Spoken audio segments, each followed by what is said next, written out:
2 weeks ago, I said I was going to try and enjoy playing in a top 100 event. But the truth is, it wasn't nearly as straightforward as I hoped it would be. Because even though I went in with good intentions, simple habits, and a completely different mindset, it didn't take long for some very familiar thoughts and feelings to show up. Pressure, frustration, comparison, expectation. And what I realised during the round is that golf doesn't just magically become more enjoyable because you want it to be or will it to be. You have to start noticing the patterns that shape your experience of the game in the first place.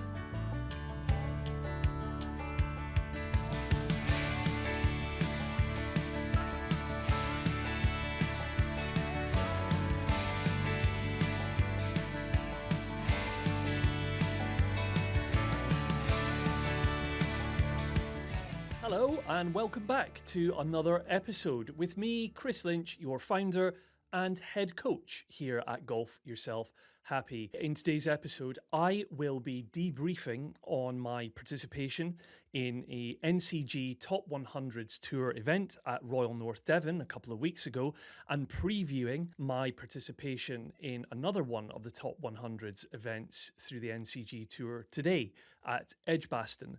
But before I do that, I want to tell you about the free 5-day reset, which is a collection of calm reflections and small experiments that I genuinely believe can change how the game feels to play for you.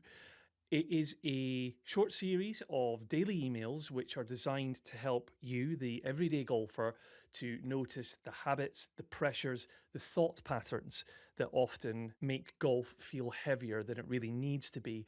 It's nothing intense, nothing overwhelming or overburdening, I promise. It's a way of checking out and tasting my coaching style and philosophy. So if that sounds like something you'd be interested in, the link for that is in the show notes. All it requires is for you to sign up to our newsletter and straight away you will receive the first email on habits in your inbox. But without any further ado, let's firstly unpack the event at Royal North Devon a couple of weeks ago.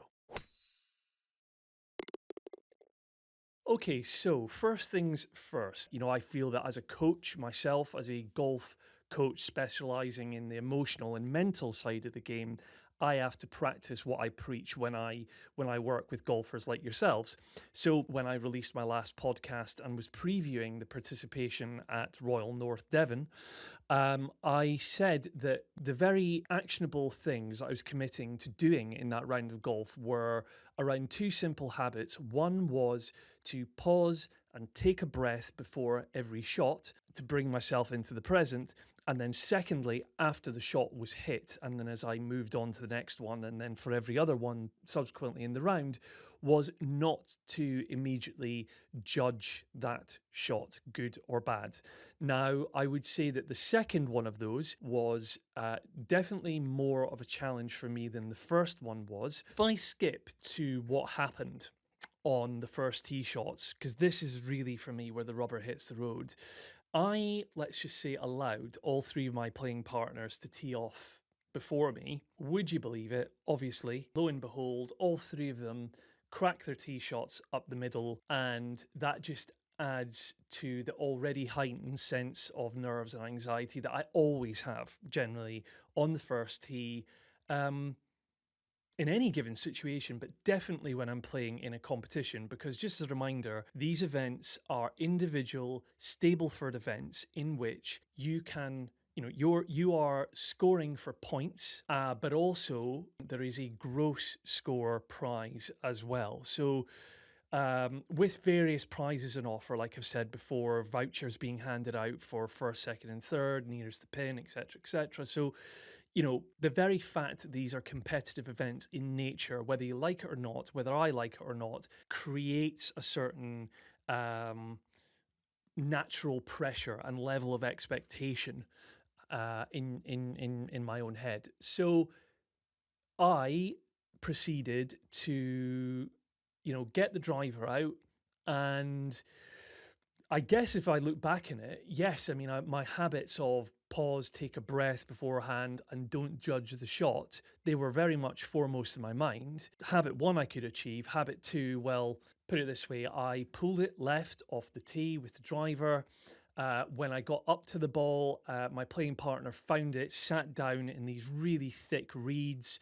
I then had to take a unplayable, pulled it back to hit 3. I then proceeded to top my next shot, let go an expletive out loud, something along the lines of, I'm a golfer. And then, yeah, so basically, suffice it to say, habit number 2 was boom, out the window, quicker than you could yell for.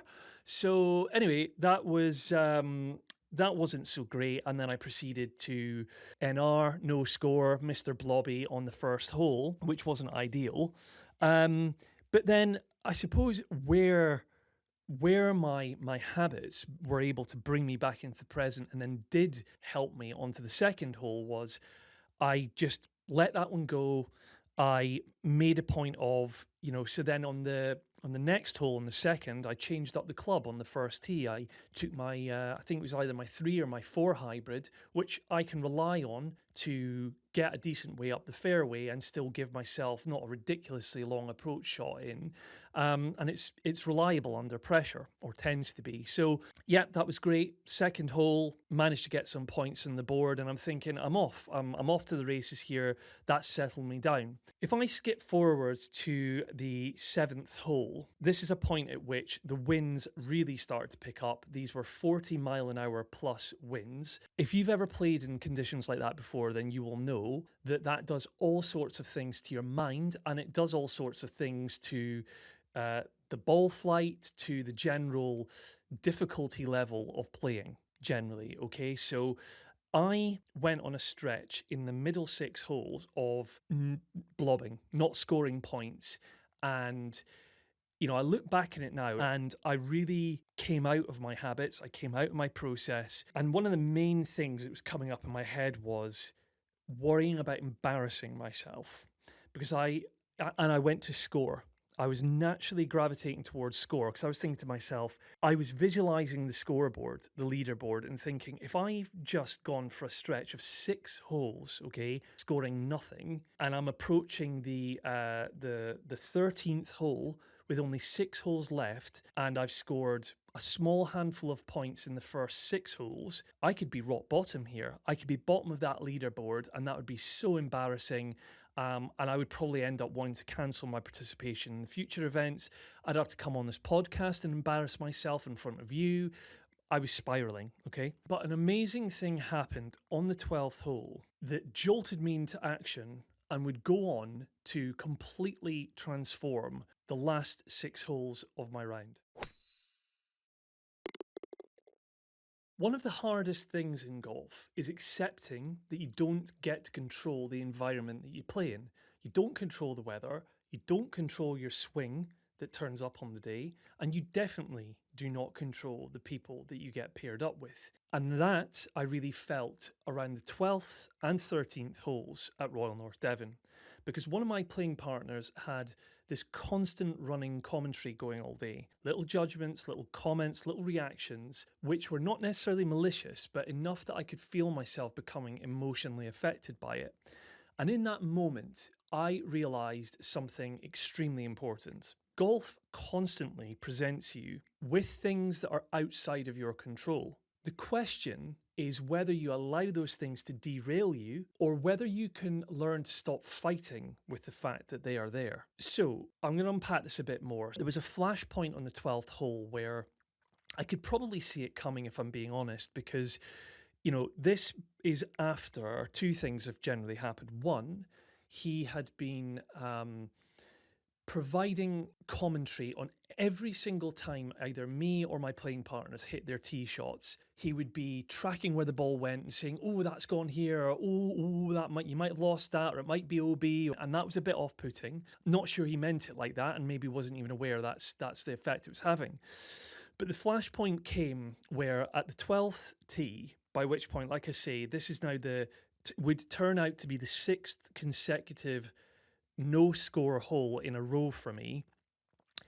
I hit a squiffy tee shot and he comes straight in. Now, bear in mind, my producer is filming this the whole time. He comes into shot, he comes right up to me on the tee box after I've literally just hit it and stands next to me and goes, "You came right up out of that one. Yeah, you came right up out of it. Didn't commit to that. It's just gone way right." The red mist descended on me at that point, and I'd had enough. And I said, "Don't do that. Stop.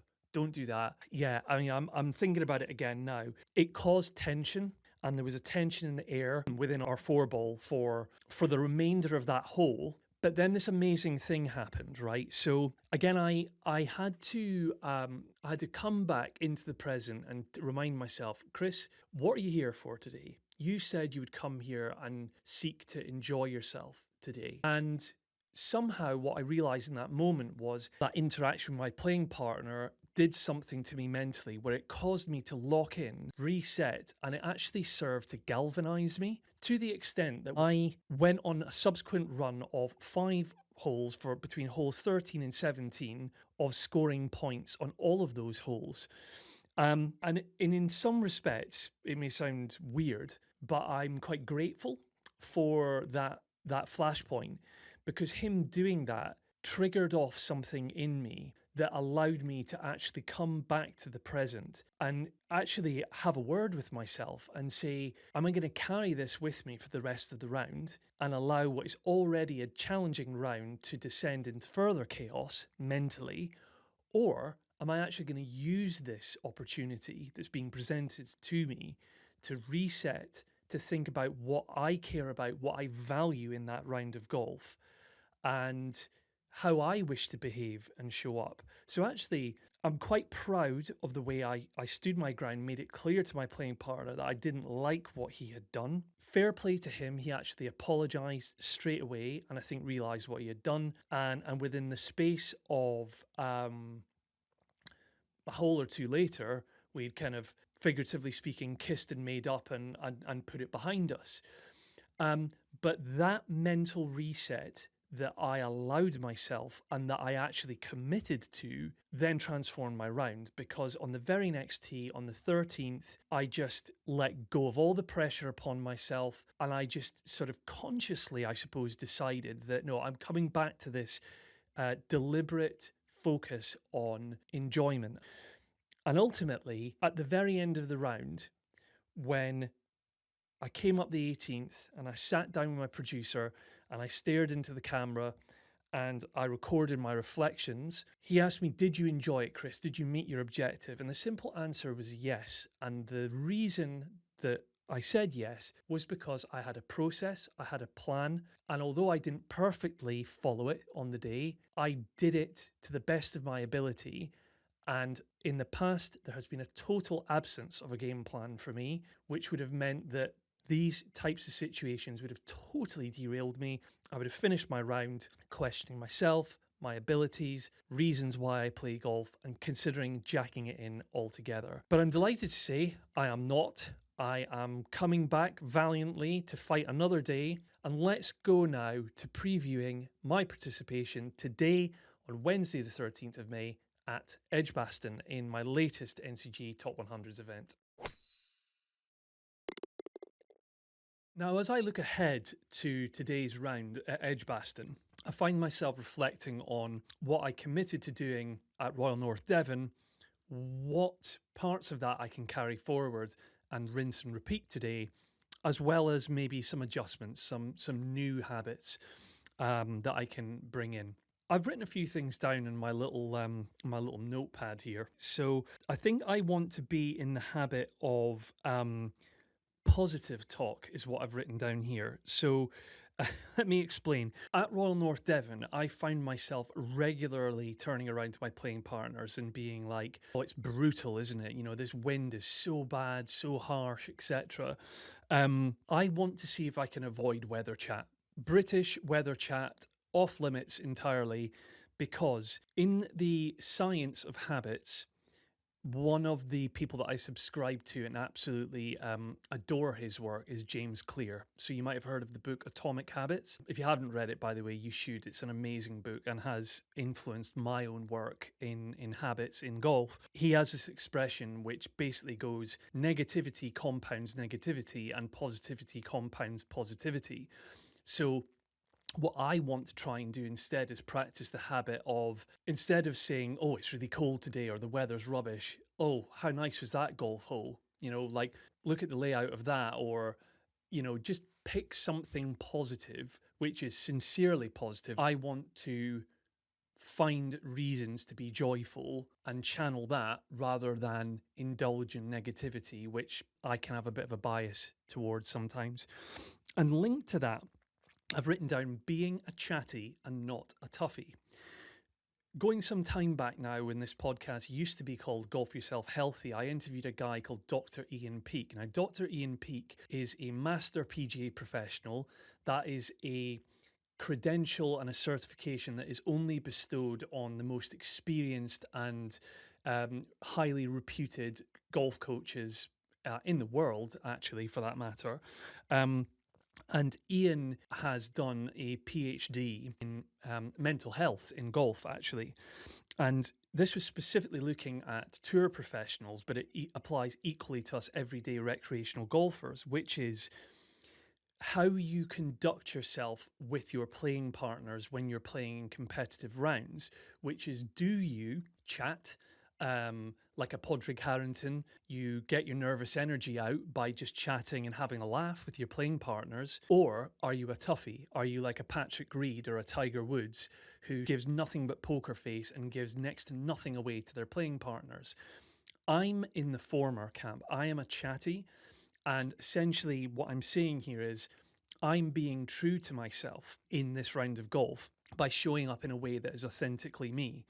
Me trying to be mentally tough by not being outgoing and chatty and friendly, it goes against the grain for me. And then I think also, I've talked about acceptance. The experience at Royal North Devon has shown me that I cannot control the behaviors, the actions, and the words that come out of the mouth of my playing partners. So, what I can control, however, is how I react to those things. And you know what? I think I'm going to stay and continue with this theme and objective goal of enjoyment. And I'm honest here. I'm standing here right now speaking to this mic and I'm going, again, it feels a little bit abstract. I don't exactly know how I'm going to enjoy it, other than as simple as saying I have a plan. And the only way I'm going to be able to measure that enjoyment afterwards, I think, is to see the extent to which I have executed that plan and whether I've wavered from it at any points and the lessons that I can learn. So I'm going to leave it at that. Come back here in 2 weeks' time to find out how it went at Edgbaston and do a overall wrap up on this short series. But until the next time, folks, wish me well, meantime, and remember, it's all about happiness first and handicap later.